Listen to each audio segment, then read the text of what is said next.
2 persone sono morte e una è rimasta ferita in una sparatoria avvenuta questa mattina a San Vincenzo alla Costa.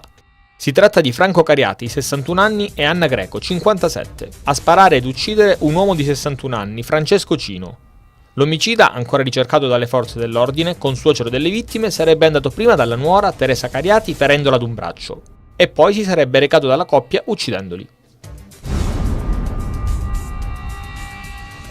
2 donne sono morte a distanza di poche ore dopo aver partorito nell'ospedale di Cosenza.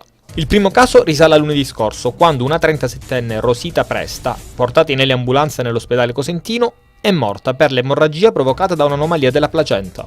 A distanza di poche ore è deceduta un'altra donna, Caterina Loria, che il 21 giugno scorso, all'8° mese di gravidanza, aveva partorito con cesareo, presso lo stesso nosocomio cosentino. Dimessa venerdì scorso e tornata a casa, aveva accusato forti dolori alle gambe e deceduta nella notte tra lunedì e martedì nell'ospedale di San Giovanni in Fiore. Le esecuzioni di 17 ordinanze di custodia cautelare sono in corso dalle prime ore di oggi, a carico di altrettanti soggetti accusati di traffico di sostanza stupefacente. Arrestati trafficanti italiani e albanesi, che avevano base a Milano, Brescia, Lecco, Cosenza, Modena e Torino. I militari hanno inoltre sequestrato 20 kg di marijuana.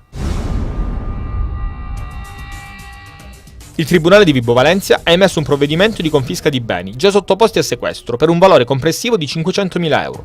Nei confronti di Vincenzo Fiarè, 36 anni, di San Gregorio di Ippona, sorvegliato speciale. Il provvedimento di confisca riguarda 3 appezzamenti di terreno e un appartamento.